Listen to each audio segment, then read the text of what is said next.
আসসালামু আলাইকুম। বিসমিল্লাহ বলো বিসমিল্লাহ, তবু নামে কাজ শুরু করি আল্লাহ।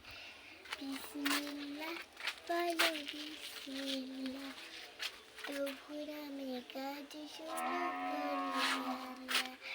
হোক না সেটা আর বড়, আল্লাহর নাম নিয়ে কাজ শুরু করো। কাজ কামে বরকত দিবেন আল্লাহ, তবু আমি কাজ শুরু করি আল্লাহ। ঘুম থেকে উঠে যখন করবে ওযু, আল্লাহ